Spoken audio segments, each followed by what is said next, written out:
ಆಕಾಶವಾಣಿ ಚೈತ್ರವನ ಲಕ್ಷ್ಮೀಶನ ಜೈಮಿನಿ ಭಾರತದ ಸಮಗ್ರ ವಾಚನ ವ್ಯಾಖ್ಯಾನ ಕಾರ್ಯಕ್ರಮ. ಪ್ರಸ್ತುತಿ ಡಾಕ್ಟರ್ ಎಎಸ್ ಶಂಕರನಾರಾಯಣ. ಪ್ರಿಯ ಕೇಳುಗರಿಗೆಲ್ಲ ನಮಸ್ಕಾರಗಳು ಹಾಗೂ ಕಾರ್ಯಕ್ರಮಕ್ಕೆ ಆತ್ಮೀಯವಾದ ಸ್ವಾಗತ. ಲಕ್ಷ್ಮೀಶನ ಜೈಮಿನಿ ಭಾರತದಲ್ಲಿ ಇಂದು 21ನೆಯ ಸಂಧಿಯ ಕೆಲ ಪದ್ಯಗಳ ವಾಚನ ಹಾಗೂ ವ್ಯಾಖ್ಯಾನವನ್ನು ಕೇಳಲಿದ್ದೀರಿ. ವಾಚನ ಮಾಡಲಿದ್ದಾರೆ ಶ್ರೀಮತಿ BK ಜಲಜಾ, ವ್ಯಾಖ್ಯಾನ ಮಾಡಲಿದ್ದಾರೆ ಶ್ರೀಮತಿ ಶಾಂತಾ ಗೋಪಾಲ್.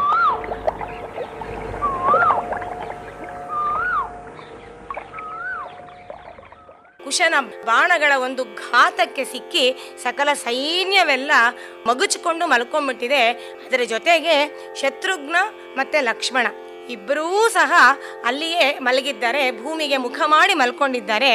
ಅದನ್ನು ಕಂಡಾಗ ಹನುಮಂತನಿಗೆ ತೋರಿದ್ದು ಹೀಗೆ, ನಿನ್ನ ಮಗಳಾದಂತಹ ಸೀತೆಯನ್ನ ಇಕ್ಷ್ವಾಕು ನಂದನ ಬಿಟ್ಟುಬಿಟ್ಟ ಅನ್ಯಾಯವಾಗಿ, ನೀನು ದಯವಿಟ್ಟು ಕೋಪ ಮಾಡ್ಕೋಬೇಡ, ಸ್ವಲ್ಪ ಕಾಲ ಸೈರಿಸ್ಕೋ, ಸಹನೆಯನ್ನು ಇಟ್ಕೋ ಅಂತ ಹೇಳಿ ಭೂದೇವಿಗೆ ನಾವು ಬೇಡ್ಕೊಳ್ತಾ ಇದ್ದೀವೇನೋ ಅನ್ನೋ ರೀತಿಯಾಗಿ ಶತ್ರುಘ್ನ ಮತ್ತು ಲಕ್ಷ್ಮಣ ಇಬ್ಬರು ಅಲ್ಲಿ ಬಿದ್ದಿದ್ರು ಅಂತ. ಅವರಿಬ್ಬರನ್ನು ಕೂಡ ಕಪಿವೀರ ಎತ್ಕೊಂಡು ಬರ್ತಾ ಇದ್ದಾನೆ ನೋಡಿ. ಕಂಡು ಕಪಿವೀರನವರೀರ್ವರಂ ತೆಗೆದೆತ್ತಿಕೊಂಡು ಭರತನ ಪೊರೆಗೆ ತರಲು, ಅವಂಬಳಿಕ ಮಣಿಮಂಡಿತ ವರೂಥದೊಳವರ್ಗಳಂ ಪಟ್ಟಿರಿಸಿ ಹಯಮಂ ಕದಳಿಗೆ ಕಟ್ಟಿ ಚಂಡಶರ ಚಾಪ ಪಾಣಿಗಳಾಗಿ ತೊಳಗು ಉದ್ದಂಡ ಕುಶಲವರಿರ್ಪುದಂ ಕೇಳ್ದು ಕೋದಂಡಮಂ ಜೇಗೈದು ಪಡೆವೆರೆಸಿ ನೂಕಿದಂ ಮುಳಿದು ಬಾಲಕರ ಮೇಲೆ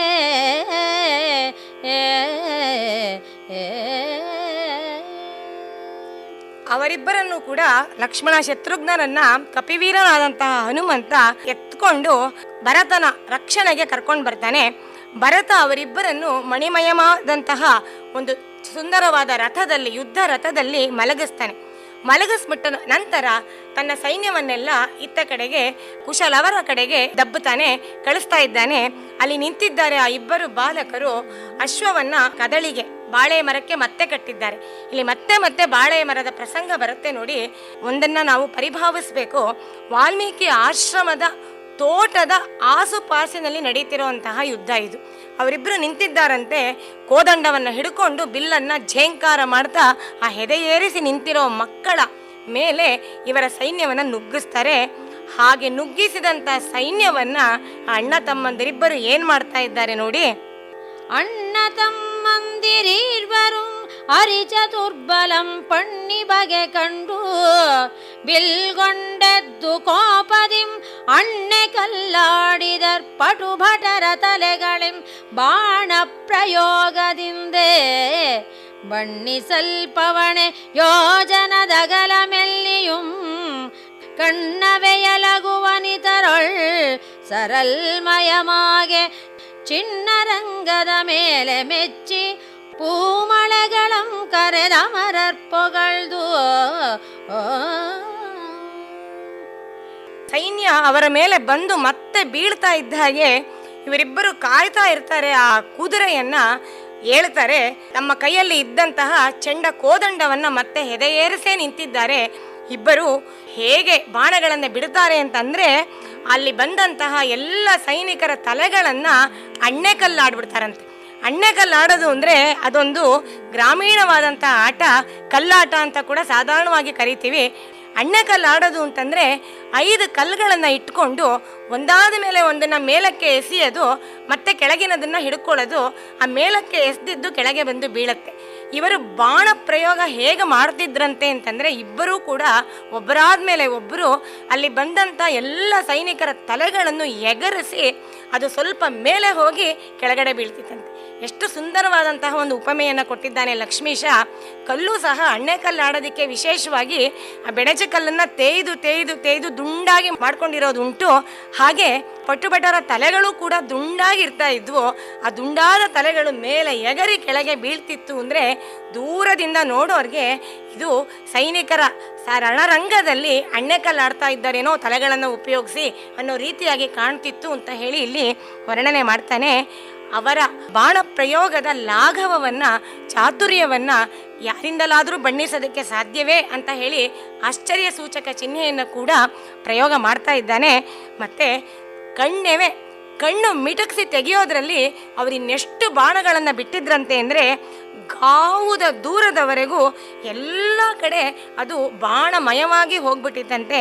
ಇದನ್ನು ನೋಡಿ ಅವರ ಚಾತುರ್ಯವನ್ನು, ಪರಾಕ್ರಮವನ್ನು, ಲಾಘವವನ್ನು, ಹಸ್ತಕೌಶಲವನ್ನು ಕಂಡು ಮೇಲೆ ಇರೋವಂತಹ ಎಲ್ಲ ದೇವಾನುದೇವತೆಗಳು ಈ ಮಕ್ಕಳನ್ನು ಹರಸಿ ಅವರುಗಳ ಮೇಲೆ ಆಶೀರ್ವಾದ ರೂಪದಿಂದ ಹೂವಿನ ಮಳೆಯನ್ನು ಕರೆದ್ರು ಅಂತ ಹೇಳಿ ಕವಿ ಹೇಳ್ತಾ ಇದ್ದಾನೆ. ಈಗ ಮುಂದೆ ಅವರ ಪರಾಕ್ರಮ ಹೇಗಿತ್ತು ಅನ್ನೋದನ್ನು ಕಾಣೋಣ. ಚಾಪಟಂಕಾರಂ ಜಗತ್ರಯದೊಳೆಲ್ಲಿಯೂ ವ್ಯಾಪಿಸಲ್ ಕಿವುಡಾದುಮಷ್ಟ ದಿಗ್ಧಂತಿಗಳ್ ಭೂಪಯೋಧೆಗಳೊಡವೆರೆಸಿದವು ಕುಲಾದ್ರಿಗಳು ಜರಿದು ವನ್ಹಿ ಕಂಪಿಸಿದನು ತಾಪದಿಂ ಪೊಡೆ ಮರಳ್ದಂ ಕೂರ್ಮನು ಆರವಿಯರು ಪಡಗಿತೆ ಸುಬ ಬಾಣಾಂಧಕಾರದೊಳು ಅಂದು ದೀಪಮಿಲ್ಲದ ಮನೆ ಮೊಲಾದುದು ರಣಾಂಗಣಂ ಕಾದುವರದೆಂತೋ ಭಟರು. ಲವಕುಶರಾದಿಯಾಗಿ ಇತ್ತ ಕಡೆಯ ಅರಿ ಭಟರು ಕೂಡ ತಮ್ಮ ತಮ್ಮ ಧನುಸ್ಸನ್ನು ಠೇಂಕಾರ ಮಾಡ್ತಾ ಇದ್ದಾರೆ. ಇಡೀ ರಣರಂಗದಲ್ಲಿ ಠೇಂಕರಿಸ್ತಿರೋ ಅಂತಹ ಚಾಪಠಂಕಾರದಿಂದಾಗಿ ಎಲ್ಲ 3 ಸ್ವರ್ಗ, ಮರ್ತ್ಯ, ಪಾತಾಳ ಆ 3 ಲೋಕಗಳನ್ನು ಆವರಿಸ್ಕೊಂಡಿದೆಯಂತೆ. ಅಂತಹ ಕಡು ಘೋರ ಭಯಂಕರವಾದಂತಹ ಠಂಕಾರ ಕೇಳ್ತಾ ಇದೆ. ಹೀಗೆ ಇಡೀ 3 ಲೋಕಗಳನ್ನು, ಅಷ್ಟ ದಿಕ್ಕುಗಳನ್ನು ಭಯಂಕರವಾದಂತಹ ಶಬ್ದ ಆವರಿಸ್ಕೊಂಡಾಗ ಅಲ್ಲಿ ಇದ್ದಂತಹ ಅಷ್ಟ ದಿಗ್ಧಂತಿಗಳು ಐರಾವತ, ಪುಂಡರೀಕ, ಕುಮುದ, ಸುಪ್ರತೀಕ ಅದುವೇ ಮೊದಲಾದಂತಹ 8 ದಿಕ್ಕುಗಳನ್ನು ಹೊತ್ತು ನಿಂತಿರುವಂತಹ ದಿಗ್ಧಂತಿಗಳ ಕಿವಿ ಎಲ್ಲ ಕಿವುಡಾಗೋಯ್ತಂತೆ. ಮತ್ತೆ ಭೂಮಿ ಮತ್ತೆ ಸಮುದ್ರ ಒಂದಾಯ್ತಂತೆ. ಅಂದರೆ ಈ ಶಬ್ದಕ್ಕೆ ಸಮುದ್ರದ ನೀರು ಉಕ್ಕು ಬಿಡುತ್ತಂತೆ. ಉಕ್ಕಿ ಭೂಮಿಯನ್ನು ಸೇರಿ ಅದು ಭೂಮಿ ಯಾವುದು, ಸಮುದ್ರ ಯಾವುದು ಅನ್ನೋದೇ ಗೊತ್ತಾಗದೇ ಇರೋ ರೀತಿಯಾಗಿ ಪ್ರಳಯದಂತೆ ಎಲ್ಲ ಕಡೆ ವ್ಯಾಪಿಸ್ಕೊಂಡು ಏಕಾಕಾರವಾಗಿ ಮಾಡಿತ್ತು. ಕುಲಾದ್ರಿಗಳೆಲ್ಲ 7 ಕುಲಾಚಲಗಳು ಸ್ಥಿರವಾಗಿ ಇರೋವಂಥದ್ದು, ಅವು ಕೂಡ ಅವುಗಳ ನೆಲೆಯನ್ನು ಬಿಟ್ಟು ಸ್ವಲ್ಪ ಆ ಕಡೆ ಜರ್ಕೊಂಡ್ವಂತೆ. ಅದರ ಕಾರಣದಿಂದ ಆದಿಶೇಷ ಈ ಭೂಮಿಯನ್ನು ಹೊತ್ತು ನಿಂತಿದ್ದಾನಲ್ಲ, ತನ್ನ ಹೆಡೆಯ ಮೇಲೆ ಸಹಸ್ರ ಫಣದಿಂದ ಆ ಆದಿಶೇಷನ ಹೆಡೆ ಕೂಡ ಇದರ ಥೆಂಕಾರಕ್ಕೆ, ಇವರ ತುಳಿತಕ್ಕೆ ಕಂಪಿಸಿದಂತೆ ಶಾಖ ಉತ್ಪನ್ನ ಆಗಿನ ಈ ಘರ್ಷಣೆಯಿಂದ. ಹಾಗಾಗಿ ಯಾರು ಈ ಭೂಮಂಡಲವನ್ನು ಹೊತ್ತು ನಿಂತಿದ್ದಾನೋ ಬೆನ್ನ ಮೇಲೆ ಆದಿ ಕೂರ್ಮ ಹೊರಳುತ್ತಾನಂತೆ. ಹೀಗೆ ಇವರು ಎಲ್ಲ ಕಡೆ ಬಾಣದಿಂದ ಆವರಿಸಿದ್ರಿಂದ ರವಿಯನ್ನೇ ಇವರು ಮರೆ ಮಾಡಿದಾರಂತೆ. ಹೀಗಾದಾಗ ಇಡೀ ರಣರಂಗವೇ ಅಂಧಕಾರದಿಂದ ತುಂಬಿಕೊಂಡು ದೀಪವಿಲ್ಲದ ಮನೆಯಂತೆ ಆಯಿತು ಅಂತ. ಹೇಗಾದರೂ ಈ ಭಟರು ಯುದ್ಧ ಮಾಡೋಕ್ಕೆ ಸಾಧ್ಯ ಇನ್ನು ಮುಂದೆ, ಒಬ್ಬರ ಮುಖ ಒಬ್ಬರಿಗೆ ಕಾಣ್ತಾ ಇಲ್ವಲ್ಲ ಅನ್ನೋ ರೀತಿಯಾಗಿ ಕತ್ತಲೆ ಕವಿತು ಅಂತ ಹೇಳಿ ಉತ್ಪ್ರೇಕ್ಷಾಲಂಕಾರದ ಮೂಲಕ ಲವಕುಶರ ಚಾತುರ್ಯವನ್ನು ಕವಿ ಇಲ್ಲಿ ವರ್ಣನೆ ಮಾಡ್ತಾ ಇದ್ದಾನೆ. ಮತ್ತು ಇವರ ಬಾಣ ಪ್ರಯೋಗದಿಂದ ಅಲ್ಲಿ ಅದು ಕತ್ತಲೆ ಬೇರೆ ಆವರಿಸಿದೆ, ಎಲ್ಲೆಲ್ಲಿ ಬಾಣ ಬಿಡ್ತಿದ್ದಾರೆ ಅಂತ ಗೊತ್ತಿಲ್ಲ, ಯಾರ್ಯಾರಿಗೆ ಹೋಗಿ ಹೇಗೆ ಚುಚ್ಕೊಳ್ತಿದೆ ಅನ್ನೋದನ್ನು ಮುಂದಿನ ಷಟ್ಪದಿಯಲ್ಲಿ ವರ್ಣನೆ ಮಾಡ್ತಾ ಇದ್ದಾನೆ ಕವಿ.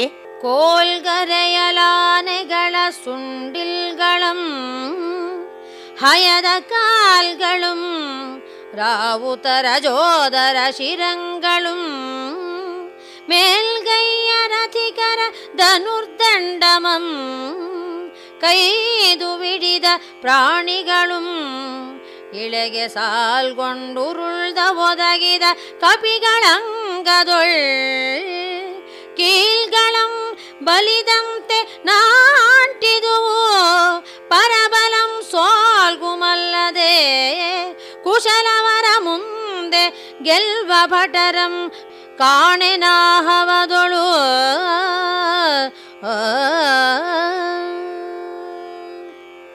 ಲವ ಲವಕುಶರು ಮತ್ತೆ ಕತ್ತಲೆಯಲ್ಲಿಯೇ ಬಾಣವನ್ನು ಬಿಡ್ತಾ ಇದ್ದಾರೆ. ಕತ್ತಲೆಯಲ್ಲೂ ಕೂಡ ತುಂಬ ನಿಖರವಾಗಿ ಗುರಿ ಇಟ್ಟು ಬಾಣ ಬಿಡ್ತಾ ಇರೋದ್ರಿಂದ ಆನೆಗಳ ಸೊಂಡಿಲುಗಳು ಹಾಗೆ ಕತ್ತರಿಸಿ ಕೆಳಗಡೆ ಬೀಳ್ತಾ ಇದೆ. ಕುದುರೆಗಳ ಕಾಲುಗಳು, ಕುದುರೆಯ ಮೇಲೆ ಕೂತಿದ್ದಂತಹ ರಾವುತರ ಸವಾರರ ಮತ್ತೆ ಯೋಧರ ಶಿರಗಳೆಲ್ಲ ಕೂಡ, ತಲೆಗಳೆಲ್ಲ ಕೂಡ ಉರುಳ್ತಾ ಇದೆ. ಮತ್ತೆ ಧನುಸ್ಸನ್ನ, ಆಯುಧವನ್ನ ಹಿಡಿದಿದ್ದಂಥ ಮತ್ತೆ ಕೆಲವು ಯೋಧರ ಕೈಗಳು, ಹೀಗೆ ಎಲ್ಲವೂ ಕೂಡ ಸಾಲು ಸಾಲಾಗಿ ನಿಮಿಷ ಮಾತ್ರದಲ್ಲಿ ಕೆಳಗಡೆ ಬೀಳ್ತಾ ಇದೆಯಂತೆ, ತುಪ ತುಪ ತುಪ ತುಪ ಅಂತ ಹೇಳಿ. ಹಾಗೆ ಅಲ್ಲಿ ಬಂದಂತಹ ಕಪಿ ಸೈನಿಕರ ದೇಹದಲ್ಲೆಲ್ಲ ಬೆಣೆ ಹೋಗಿ ಪೆಟ್ಟಿದ ರೀತಿಯಲ್ಲಿ ಬಾಣಗಳು ಹೋಗಿ ಕೀಲಿಸ್ತಾ ಇದೆಯಂತೆ. ಹೀಗೆ ಈ ಲವಕುಶರ ಈ ಪರಾಕ್ರಮ ಎಷ್ಟು ಅಂತಂದರೆ, ಅವರ ಎದುರಿಗೆ ಬಂದಂತಹುದು ಅದು ಯಾವ ಪರಬಲವೇ ಇರಬಹುದು, ಅದರ ವೀರರು ಯಾರೇ ಇರಬಹುದು, ಅವರೆಲ್ಲರೂ ಸೋಲು ನಿಶ್ಚಯವೇ ಹೊರತು ಗೆಲ್ಲುವವರನ್ನು ನಾನು ಕಾಣ್ತಾ ಇಲ್ಲ ಅಂತ ಹೇಳಿ ಕವಿ ತೀರ್ಮಾನವಾಗಿ ಲವಕುಶರ ಒಂದು ಪರಾಕ್ರಮವನ್ನು ಒಪ್ಕೊಳ್ತಾ ಇದ್ದಾನೆ. ಸೇನೆಯಂ ನಿಮಿಷದೊಳ್ ತಡೆಗಡಿಯ ಕಂಡು ಪವಮಾನಜಂ ನಡೆತಂದು ಬಾಲಕರ ವಿಗ್ರಹಂ ಭಾನುಕುಲ ತಿಲಕನಾಕೃತಿ ಒಲಿದೆ ನೋಡೆಲ್ದು ಭರತಂಗೆ ತೋರಿಸಲ್ಕೆ ಸಾನುರಾಗದೊಳ್ ಅತುಲ ಚಾಪಮಂ ಪಿಡಿದು ರಾಮಾನುಜಂ ಕುಶನ ಸನ್ಮುಖ ಕೈದಿ ನುಡಿಸಿದಂ ಸೂನುಗಳ ಮೊಗಮಂ ನಿರೀಕ್ಷಿಸಿ ಘನ ಸ್ನೇಹದಿಂದೆ ಪುಳಕಂ ಪೊಣ್ಮಲು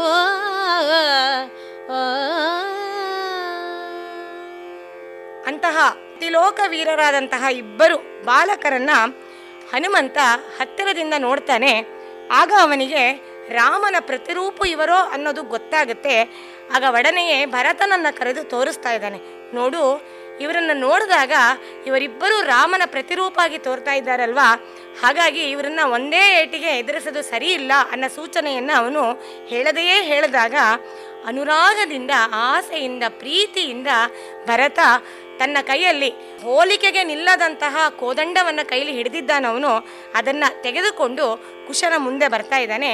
ಬಂದು ಅವರಿಬ್ಬರನ್ನೂ ತುಂಬ ಪ್ರೀತಿಯಿಂದ ಅವರ ಮುಖವನ್ನು ನೋಡುತ್ತಾ ಆಳವಾದಂತಹ ಪ್ರೇಮದಿಂದ ಅವನ ಮೈಯೆಲ್ಲ ರೋಮಾಂಚನ ಆಗ್ತಾ ಇದೆ. ನೋಡ್ತಾ ಇದ್ರೆ ರಾಮ ಚಿಕ್ಕೋನಾಗಿದ್ದಾಗ ಹೇಗಿದ್ರೋ ಹಾಗಿದ್ದಿರ್ಬೋದೇನೋ ಅವನು ಅನ್ನೋ ರೀತಿಯಾಗಿ ಅವನಿಗೆ ಮನಸ್ಸಿನಲ್ಲಿ ಕಾಣದ ಒಂದು ವಾತ್ಸಲ್ಯ ಉಕ್ಕುತ್ತಾ ಇದೆ.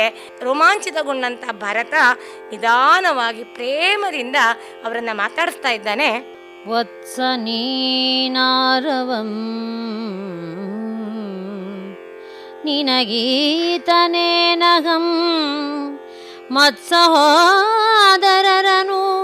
ಉರೆಗಾತಿಸಿದಿರಿ ಎಮ್ಮಯ ಮಹತ್ ಸೈನ್ಯಮಂ ಕೊಂದಿರಿ ಇನ್ನಾದೊಡಂ ಕುದುರೆಯಂ ಬಿಟ್ಟು ಹೋಗಿ ಬರಿದೆ ಮತ್ಸರಿಸಬೇಡ ನಿಮ್ಮಂ ಪಡೆದ ತಾಯ ಬಳಿಗೆ ಉತ್ಸವದೊಳೈದಿ ಸುಖ ಮಿಗುದು ಎಂದು ಭರತನೆನಲು ಉತ್ಸುಕದೊಳು ಆ ಕುಶಂ ನಸು ನಗುತೆ ನುಡಿದ ನಿಂತ ರಾಘವಾನುಜಂಗೆ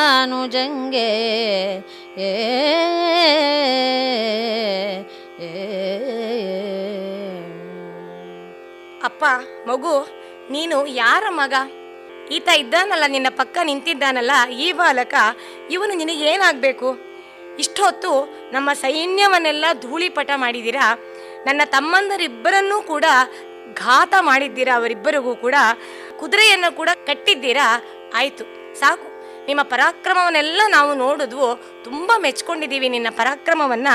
ಸಾಕಪ್ಪ, ಇನ್ನಾದರೂ ಬಿಟ್ಬಿಡಿ ಕುದುರೆನ, ಹೋಗಿ. ಸುಮ್ಮನೆ ಯಾಕೆ ರೋಷಗೊಳ್ತೀರಾ, ಕೋಪಗೊಳ್ತೀರಾ? ಬೇಡ. ನಿಮ್ಮನ್ನು ಹೆತ್ತಿದಾಳಲ್ಲ ತಾಯಿ ಪುಣ್ಯವಂತೆ, ಅವಳ ಬಳಿಗೆ ನೀವು ಆಸೆಯಾಗಿ ಹೋಗಿ, ಸಂತೋಷದಿಂದ ಹೋಗಿ.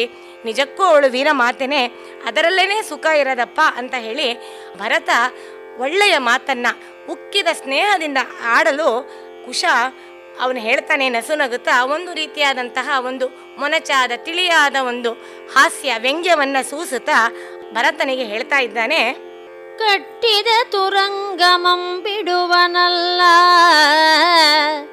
ಈತನೊಡ ಹುಟ್ಟಿದಂ ತನಗೆ ವಾಲ್ಮೀಕಿ ಮುನಿವರನವರ್ ನೆಟ್ಟನೆ ರಣಗ್ರದೊಳ್ ನಿನ್ನನುಜರಂತೆ ಘಾತಿಸಿದ ಬಳಿಕ ಮುಟ್ಟಿದುತ್ಸವದಿಂದ ತಾಯ ಬಳಿಗೈದಿ ಪೊಡಮಟ್ಟು ಅಲ್ಲಿ ಸುಖದೊಳಿರ್ದಪೆವೋ ಎಂದು ಕಣೆಗಳಂ ತೊಟ್ಟು ತಾನೀಗ ಕುಶನೋ ಅರಿಕೊಳ್ಳೆನುತ ಎಚ್ಚನ ಭರತನಂ ದುರದೊಳು. ಅತ್ಯಂತ ಸುಂದರವಾದಂತಹ ಷಟ್ಪದಿ ಇದು. ಇದಕ್ಕೆ ಮೊದಲಿನ ಆ ಷಟ್ಪದಿಯಲ್ಲಿ ಭರತ ಕೇಳಿದ ಪ್ರಶ್ನೆಯ ಕ್ರಮಕ್ಕೂ ಇಲ್ಲಿ ಕುಶ ಹೇಳ್ತಿರೋಂತಹ ಉತ್ತರದ ವ್ಯತಿಕ್ರಮಕ್ಕೂ ತುಂಬ ವಾದಿ ಸಂವಾದಿಯ ಒಂದು ಸೌಂದರ್ಯವನ್ನ ಕವಿ ಇಲ್ಲಿ ತಂದಿದ್ದಾನೆ ಅಂತ ಹೇಳ್ಬೋದು. ನೋಡಿ, ಅವನು ಮೊದಲಿಗೆ ಹೇಳೋದು ಕಟ್ಟಿದ ತುರಂಗಮಂ ಬಿಡುವನಲ್ಲ. ಅವನು ಮೊದಲಿಗೆ ಕೇಳಿದ್ದು, ಭರತ ವತ್ಸ ನೀನಾರವಂ, ನೀನು ಯಾರಿಗೆ ಸೇರಿದವನು, ಇವನು ನಿನಗೇನಾಗಬೇಕು ಅಂತೆಲ್ಲ ಕೇಳ್ತಾನೆ. ಕೊನೆಯದಾಗಿ ಕುದುರೆಯನ್ನ ಬಿಟ್ಟು ಹೋಗು ಅಂತ ಹೇಳಿದ್ದು. ಆದರೆ ಇವನು ಹೇಳ್ತಿರೋದು ಮೊದಲಿಗೆ ತೀರ್ಮಾನವಾಗಿ ನಾನು ಯಾರು ಬೇಕಾರ ಆಗಿರ್ಬೋದು, ನೀನು ಯಾರು ಬೇಕಾರ ಆಗಿರ್ಬೋದು, ಕಟ್ಟಿದ ತುರಗಮಂ ಬಿಡುವನಲ್ಲ, ಅದನ್ನ ಯಾವುದೇ ಕಾರಣಕ್ಕೂ ಬಿಡುವನಲ್ಲ. ಅವನು ಯಾರು ಅಂತ ಕೇಳಿದೆ ಅಲ್ವಾ, ಪಕ್ಕದಲ್ಲಿ ನಿಂತವನು, ನನ್ನ ಜೊತೆ ಹುಟ್ಟಿದಂತಹವನು ಇವನು ಅಂತ ಹೇಳ್ತಾ ಇದ್ದಾನೆ. ಮತ್ತೆ ಹೇಳ್ತಾನೆ, ನಾವು ವಾಲ್ಮೀಕಿ ಮುನಿಗಳ ಕಡೆಯವರು, ಇಷ್ಟನ್ನು ಹೇಳ್ದ. ಮತ್ತೆ ನೋಡಿ ಹೇಳ್ತಾ ಇರೋದು, ತಾನು ಯಾರು ಅಂತ ಇಲ್ಲಿವರೆಗೂ ಹೇಳ್ತಿಲ್ಲ ಅವನು. ನಿನ್ನ ತಮ್ಮಂದ್ರನ್ನೆಲ್ಲ ಕೂಡ ಇಷ್ಟು ಹೊತ್ತು ನಡೆದಂಥ ಯುದ್ಧದಲ್ಲಿ ಬೇಕಾದಷ್ಟು ನೋಯಿಸಿ ಅವ್ರನ್ನೆಲ್ಲ ಕೆಳಕ್ಕೆ ಕೆಡವಿದ್ದೀನಿ. ಅದೇ ರೀತಿಯಾಗಿ ನಿನ್ನನ್ನು ಅದೇ ಸ್ಥಿತಿಗೆ ತಂದ ಬಳಿಕ ನಾನು ಉತ್ಸವದಿಂದ, ಸಂಭ್ರಮದಿಂದ, ವಿಜಯೋತ್ಸಾಹದಿಂದ ನಮ್ಮಮ್ಮನ ಬಳಿಗೆ ಹೋಗ್ತೀನಲ್ಲ, ಆಗ ನನಗೆ ಸುಖ. ನೋಡ್ಕೋ, ಈಗ ನಾನು ಕುಶ, ನೋಡು ನನ್ನ ಬಾಣ ಪ್ರಯೋಗ ಹೇಗಿರುತ್ತೆ ಅಂತ ಹೇಳಿ ನೋಡಿ ಹೇಳ್ತಾ ಇದ್ದಾನೆ. ಅವನು ಭರತನನ್ನ ಸಂಗ್ರಾಮದಲ್ಲಿ ಎದುರಿಸ್ತಾ ಇದ್ದಾನೆ. ಹಾಗೆ ಭರತನನ್ನ ಲೆಕ್ಕಕ್ಕೆ ಇಟ್ಕೊಳ್ಳದೆ ಯುದ್ಧ ಮಾಡ್ತಿರೋದನ್ನ ನೋಡಿ ಮತ್ತೆ ಎಲ್ಲರೂ ಒಟ್ಟುಗೂಡ್ತಾ ಇದ್ದಾರೆ. ನೋಡಿ, ಭರತನಂ ಗಣಿಸದಿಸುತ್ತಿರೆ ಕಂಡು ಮತ್ತೆ ಕರಿತುರಗ ರಥಪಾಯದಳ ಮೊತ್ತಿದುದು ಕೂಡೆ ವಾನರ ಸಿಂಗಳಿಕ ಮುಸುಕರಡಿಯ ಬಲಂ ಮುತ್ತಿದುದು ಬಳಿಕನ ಸುನಗುತೆ ಕುಶನು ಕರೆದು ಕುದುರೆಯ ಬಳಿಗೆ ತಮ್ಮನಂ ಕಳುಗಿ ಬಿಲ್ದಿರುವಿಂದಗಲ್ಚಿದಂ ಕಣೆಗಳಂ ವೈರಿ ಮೋಹರದ ತಲೆಮಣಗಳಂ ಪಗೆಗಳೆರ್ದವಣಿಗಳಂ ರವಿಗಣಗಳಂ ಕ್ಷಣದೊಳು.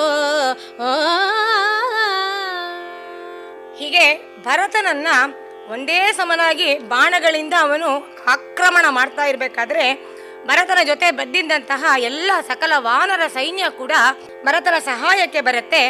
ಹಾಗೆ ಬಂದಂತಹ ಸೈನ್ಯ ಕುಶನಿಗೆ ಲೆಕ್ಕಕ್ಕೆ ಇಲ್ಲ. ಅವನು ನಗನಗುತ್ತಾನೆ ಯುದ್ಧ ಮಾಡ್ತಾ ಇದ್ದಾನೆ. ಅಲ್ಲಿ ಅವನಿಗೆ ಯುದ್ಧ ಅನ್ನೋದು ಲೀಲೆ ಆಗಿದೆ, ಆಟ ಆಗಿದೆಯೇ ಹೊರತು ಯಾವ ಹೆದರಿಕೆಯ ಬೆದರಿಕೆಯ ಒತ್ತಾಯದ ಕೆಲಸ ಆಗಿಲ್ಲ. ಲೀಲೆಯಂತೆ ಅವನು ಯುದ್ಧ ಮಾಡ್ತಾ ಇದ್ದಾನೆ. ಹಾಗೆ ಮಾಡಿದಾಗ ಆ ತಮ್ಮನನ್ನು ಕರೀತಾನೆ.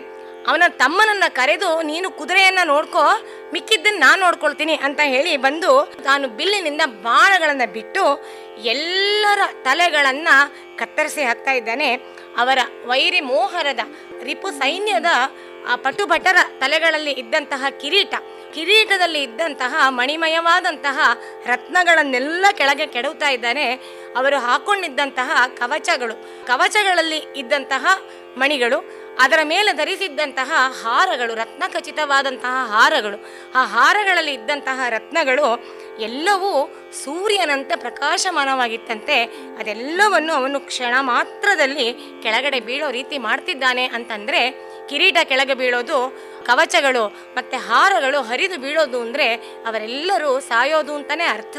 ಆ ರೀತಿಯಾಗಿ ಅವನು ತನ್ನ ಬಾಣದ ಪರಾಕ್ರಮದಿಂದ ಅರಿ ಸೈನ್ಯವನ್ನು ತತ್ತರಿಸುವಂತೆ ಮಾಡ್ತಾ ಇದ್ದಾನೆ, ದಿಕ್ಕಾಪಾಲಾಗಿ ಓಡುವಂತೆ ಮಾಡ್ತಾ ಇದ್ದಾನೆ. ಮತ್ತೆ ಎಣಿಸಿ ಎಣಿಸಿ ಭರತನ ಮೇಲೆ, ನಳದ ಮೇಲೆ ಬಾಣ ಬಿಡ್ತಾ ಇದ್ದಾನೆ ನೋಡಿ. 10 ಭರತನ ಮೇಲೆ, ನಳನ ಮೇಲೆಂಟು, 30 ಹನುಮನ ಮೇಲೆ, ಜಾಂಬುವನ ಮೇಲೆ 40, ಅಂಗದನ ಮೇಲೆ 90, ನೀಲಕುಮುದರ ಮೇಲೆ 100. ಉತ್ತುಂಗ ಗವಯ ಶತಬಲಿ ಸುಷೇಣರ ಮೇಲೆ 10 ಒಡಲ್ ಉಗಲ್ ಎಚ್ಚನ್ ಅನಿಬರಂ, ಮತ್ತೆ ಘಾತಿಸಿ ಕೂಡೆ ರಾಮಾನುಜನ ಮೇಲೆ ಕೂರ್ಗಣೆಗಳಂ ಕರೆದನು.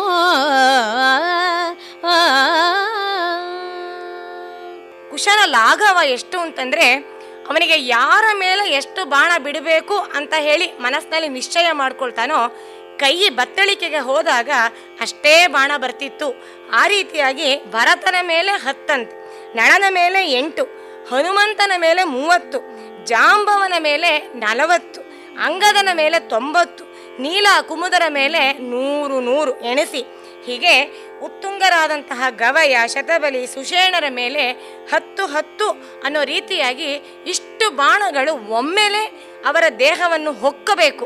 ಆ ರೀತಿಯಾಗಿ ಗುರಿ ಇಟ್ಟು ನಿಖರವಾಗಿ ಅವನು ಬಾಣ ಬಿಟ್ಟಾಗ ಕೊನೆಯದಾಗಿ ಭರತನ ಮೇಲೆ ಅತಿಯಾಗಿ ಚೂಪಾಗಿರುವಂತಹ ಒಂದು ನಿಶಿತಾಸ್ತ್ರವನ್ನು ತೆಗೆದು ಬಿಡ್ತಾನೆ. ಎಲ್ಲಿ ಕುಶನ ಅಂಬು ಸೋಕುತ್ತೋ ಅಲ್ಲಿ ಮೂರ್ಛೆ, ಅಲ್ಲಿ ಮೃತ್ಯು ತೀರ್ಮಾನ ಅನ್ನೋದನ್ನ ಕವಿ ಹೇಳ್ತಾ ಇದ್ದಾನೆ. ಎಲ್ಲಿ ಕುಶನಂಬು ಸೋಂಕಿದು ಅಲ್ಲಿ ಮೂರ್ಛೆ, ಮೃತಿಯಲ್ಲ ದುಳಿವಿಲ್ಲ, ಪಡೆಯಲ್ಲ ಮಂ ತಲ್ಲಣಿಸಿ, ಚೆಲ್ಲಿದುದು ದೆಸೆಗೆ ಬಲ್ಲಿದ ಕಪೀಶ್ವರರ್ ಕೈಗೆಟ್ಟು ಮೈ ಮರೆದರು. ನಿಲ್ಲದೋಡಿತು ದೊದ್ದೆ ಗಲ್ಲಣಿಯನಾಂತು, ನಿಂದಲ್ಲಿ ಸಾರಥಿ ಕುದುರೆಗಳ್ ಮಡಿದು, ತೇರ್ ಮುರಿದು ಬೆಲ್ಲುಡಿದು ಭರತನಂಗೋಪಾಂಗದಲ್ಲಿ ನಾಂಟಿದುವು ಹೊಸ ಮಸಗಣಗಳು.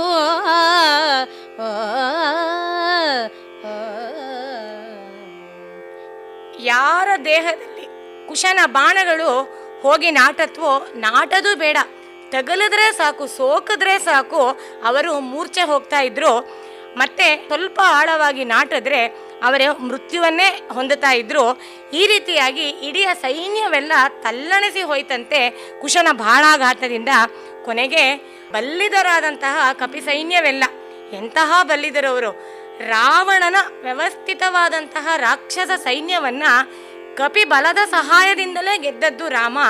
ಅಂತಹ ವೀರಾದಿ ವೀರರು, ಕಾಮರೂಪರು, ಅವರು ಕೂಡ, ಅವರ ಗುಂಪು ಕೂಡ ದೆಸೆಗೆ ಓಡ್ಬಿಡ್ತಂತೆ ಈ ಕುಶನ ಬಾಣಾಘಾತವನ್ನು ತಡೆಯಕ್ಕೆ ಆಗದೇನೆ. ಮತ್ತೆ ಎಲ್ಲಿ ನಿಂತಿದ್ರೋ ಅಲ್ಲೇ ಸಾರಥಿಗಳು ಇವನ ಬಾಣದ ಘಾತದಿಂದ ಕೆಳಗಡೆ ಬಿದ್ದರು. ಕುದುರೆಗಳೆಲ್ಲ ಮಡಿದು ಹೋದ್ವು, ಆ ರಥಗಳೆಲ್ಲ ಮುರಿದೇ ಹೋದ್ವು. ಕೊನೆಯದಾಗಿ ಆ ಭರತನ ಅಂಗೋಪಾಂಗಗಳಲ್ಲಿ ಎಲ್ಲಿ ನೋಡಿದ್ರೂ ಬಾಣಗಳು ನೆಟ್ಟುಬಿಟ್ವಂತೆ. ಹೊಸ ಮಸೆಗಣೆಗಳು ಅಂತ, ಹೊಸ ಮಸೆಗಣೆಗಳು ಅಂದರೆ ಹೊಸದಾದಂಥದ್ದು ಅಂತ. ಅಂದರೆ ಇವನ ಬಳಿ ಇದ್ದಂತೂ ಅಕ್ಷಯ ತೂಣೀರ ಕುಶನ ಬಳಿ ಇದ್ದದ್ದು. ಹಾಗಾಗಿ ಆ ಬಾಣಗಳು ಮುಗಿತಾ ಇದ್ದಾಗೆ ಹೊಸ ಹೊಸ ಬಾಣಗಳು ಅಲ್ಲಿ ಬರ್ತಾ ಇದ್ವು. ಅವು ತುಂಬ ಹರಿತವಾಗಿ ಇರ್ತಾ ಇದ್ವು.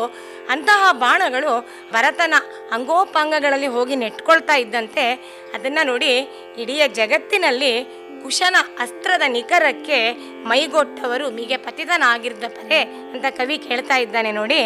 ಜಗದೊಳ್ ಕುಶಾಸ್ತ್ರ ನಿಖರಕ್ಕೆ ಮೈಗೊಟ್ಟವಂ, ಮಿಗೆ ಪತಿತನಾಗದಿರ್ದಪನೆ ಪೇಳೆಂ, ಎಂಬಿನಂ ವಿಗತ ಚೇತನನಾಗಿ ಭರತಂ ಮಹೀತಳಕ್ಕೆ ಬಿದ್ದು ಮೂರ್ಛೆಯೊಳಿರಲ್ಕೆ, ವಿಗಡ ಹನುಮಂ ಕಂಡು ಕಿತ್ತು ಪೆರ್ಬೆಟ್ಟಮಂ, ನೆಗಪಿತಂ ದರ್ಭಕನ ಮೇಲಿಡಲ್ಕೆ ಅಣುವೆಂದು ಬಗೆಯದೆ ವಿಭಾಡಿಸಿದನಾತನಂ, ಕಣೆಯೆಚ್ಚು ನಗುತ ಜಾನಕಿಯ ಸೂನು. ಸೂರ್ಯಾಸ್ತಮ ಆಗಕ್ಕೆ ಬಂದಿದೆ, ಅದನ್ನು ಕವಿ ಸಂದರ್ಭೋಚಿತವಾಗಿ ಬಳಸ್ಕೊಳ್ತಾ ಇದ್ದಾನೆ. ಸೂರ್ಯ ಬೆಳಗಿನಿಂದ ಇಷ್ಟೊತ್ತಿನವರೆಗೂ, ಸೂರ್ಯೋದಯದಿಂದ ಸೂರ್ಯಾಸ್ತದವರೆಗೂ ಈ ಕುಶನ ಪರಾಕ್ರಮವನ್ನ, ಲಾಘವವನ್ನ ನೋಡಿದ್ದಾನೆ. ರಾಘವನ ಸೈನ್ಯದ ಸೋಲನ್ನು ಕಂಡಿದ್ದಾನೆ. ಅದಕ್ಕೆ ಬಳಿಕ ಅವನು ಯೋಚನೆ ಮಾಡ್ತಾನೆ, ಇನ್ನಿದ್ದೇನು ಪ್ರಯೋಜನ ಇಲ್ಲ, ಎಷ್ಟೊತ್ತಿದ್ರೂ ಇದೇ ನಡೆಯೋದು. ಯಾಕೆ ಅಂದರೆ ಈ ಕುಶನ ಅಸ್ತ್ರದ ನಿಖರಕ್ಕೆ, ಅವನು ಬಿಡ್ತಿರೋ ಅಂತಹ ಬಾಣಗಳ ಆ ಗುಂಪಿಗೆ, ಸಮೂಹಕ್ಕೆ, ಅದರ ಆಘಾತಕ್ಕೆ ಯಾರು ಸಿಗ್ತಾರೋ ಅವರೆಲ್ಲ ಪತಿತರಾಗೋದೇ ಹೊರತು ಅವ್ರು ಯಾರೂ ಎದ್ದು ನಿಲ್ಲೋದಿಲ್ಲ. ಸಾಕು ಇನ್ನು ನೋಡಿದ್ದು ಅಂತ ಹೇಳಿಬಿಟ್ಟು ಅವನು ಹೊರಟೋಗ್ತಾನಂತೆ. ಅದೇ ರೀತಿಯಾಗಿ ಭರತ ಕೂಡ ಇವನ ಬಾಣದ ಆಘಾತಕ್ಕೆ ಸಿಕ್ಕಿ ಮೂರ್ಛೆ ಹೋಗ್ತಾನೆ. ಆ ನಂತರ ಹನುಮಂತ ನೋಡ್ತಾನೆ, ಒಂದು ದೊಡ್ಡ ಬೆಟ್ಟವನ್ನು ಕಿತ್ಕೊಂಡು ಬಂದು ಇವನ ಮೇಲೆ ಎಸೆಯೋದಕ್ಕಾಗಿ ಬರ್ತಾನೆ. ಆ ಬೆಟ್ಟವನ್ನು ಕಂಡಂತಹ ಕುಶ ಅದನ್ನು ಒಂದು ಅಣು ಅಂತ ಕೂಡ ಯೋಚನೆ ಮಾಡೋದಿಲ್ಲ, ತೃಣಕ್ಕೆ ಸಮಾನವಾಗಿ ಅದನ್ನು ಕಂಡು ತನ್ನ ಬಾಣದಿಂದ ಅದನ್ನು ಎರಡಾಗಿ ಮಾಡ್ತಾನೆ. ಹನುಮಂತನನ್ನು ಕೂಡ ನೋಯಿಸ್ತಾನೆ. ಕೊನೆಯ ಮಾತೇಕೆ, ಎಲ್ಲ ಸೇನೆ ಕೂಡ ಕುಶನ ಆಘಾತಕ್ಕೆ ಸಿಕ್ಕಿ ಸೋತು ನೊಂದು ಬಳಲಿ ಶಿಥಿಲವಾಗಿ ಹೋಗಿದೆ ಅಂತ ಹೇಳ್ತಾ ಇದ್ದಾನೆ. ಕಡೆಯ ಮಾತೇನು ಅಖಿಲ ಸೇನೆಯಂ ಭರತನಂ ಕೆಡಹಿ ಕುಶನಲ್ಲಿಂದೆ ತುರಗಮಿರ್ತೆಡೆಗೆ ಬಂದು ಒಡ ಹುಟ್ಟಿದಂ ವೆರಿಸಿ ನಿಲ್ವಿನಂ ದೂತರೀತರನಂ ರಘೂಧ್ವಹಂಗೆ ಕಡುವೇಗದಿಂದೆ ಪೋಗಿ ಭಿನ್ನೈಸೆ ಕೇಳ್ದಳಲ್ವಿಡಿದು ಪರಿತಾಪದಿಂದುರೆನೊಂದು ವಿಸ್ಮಯಂ ಪಡುತ್ತೆದ್ದು ಸುಗ್ರೀವ ವರ ವಿಭೀಷಣರೆಡಬಲದೊಳೈದೆ ಪೊರಮಟ್ಟನು.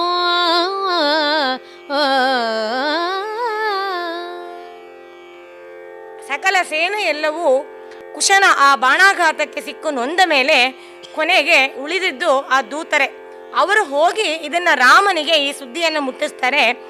ಕಡುವೇಗದಿಂದ ಹೋಗ್ತಾ ಇದ್ದಾರಂತೆ, ತಡ ಮಾಡಿದ್ರೆ ಏನಾಗುತ್ತೋ ಗೊತ್ತಿಲ್ಲ ಅನ್ನೋವಂಥ ಹೆದರಿಕೆಯಿಂದ ಹೋಗಿ ಹೇಳಿದಾಗ ಅದನ್ನು ಕೇಳ್ತಾನೆ. ಅವನಿಗೆ ಅಳಲ್ವಿಡಿದು, ಅವನಿಗೆ ತುಂಬ ನೋವಾಗುತ್ತೆ, ಆತಂಕ ಆಗುತ್ತೆ. ಯಾಕೆ ಅಂದರೆ 3 ಜನ ತಮ್ಮಂದರ ಸ್ಥಿತಿ ಹೀಗಾಗಿದೆಯಲ್ಲ, ಹನುಮಂತ ಜಾಂಬವನಂಥ ಮಹಾವೀರರನ್ನು ಕೂಡ ಮಕ್ಕಳು ಸೋಲಿಸಿದ್ದಾರೆ ಅಂದರೆ ಇದು ಏನು ಗ್ರಹಚಾರ, ಇದು ಏನು ಬಂದದ್ದು, ಆದದ್ದಾದರೂ ಏನು ಅನ್ನೋದೇ ಅವನಿಗೆ ಗೊತ್ತಾಗ್ತಾ ಇಲ್ಲ. ಹಾಗೆ ವಿಸ್ಮಯ ಪಡ್ತಾ ಅವನು ಎದ್ದು ಸುಗ್ರೀವ, ವಿಭೀಷಣ ಇವರೆಲ್ಲ ಇದ್ದಾರೆ ಅವನ ಹತ್ರ, ಅವರೆಲ್ಲರನ್ನೂ ಕರ್ಕೊಂಡು ಅವನೇ ಬರ್ತಾ ಇದ್ದಾನೆ. ಸಾಕ್ಷಾತ್ತಾಗಿ ರಾಮ ಈ ಮಕ್ಕಳನ್ನು ಎದುರಿಸೋದಕ್ಕೆ ಬರ್ತಾ ಇದ್ದಾನೆ. ಬಂದಂ ರಥಾರೂಢನಾಗಿ.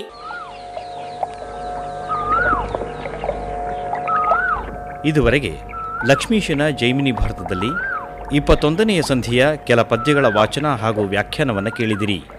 ವಾಚನ ಮಾಡಿದವರು ಶ್ರೀಮತಿ BK ಜಲಜಾ, ವ್ಯಾಖ್ಯಾನ ಮಾಡಿದವರು ಶ್ರೀಮತಿ ಶಾಂತಾ ಗೋಪಾಲ್. ಚೈತ್ರವನ ಕೇಳಿದ್ರಿ. ಕಾರ್ಯಕ್ರಮದ ಪ್ರಸ್ತುತಿ ಡಾಕ್ಟರ್ AS ಶಂಕರನಾರಾಯಣ. ನಿರ್ಮಾಣ ನೆರವು ಸಂಜೀವ R ನಾಮಣ್ಣವರ್. ಇದು ಇಂದಿನ ಚೈತ್ರವನ. ಈ ಕಾರ್ಯಕ್ರಮ ಆಕಾಶವಾಣಿ ಭದ್ರಾವತಿ ಕೇಂದ್ರದ ಕೊಡುಗೆ.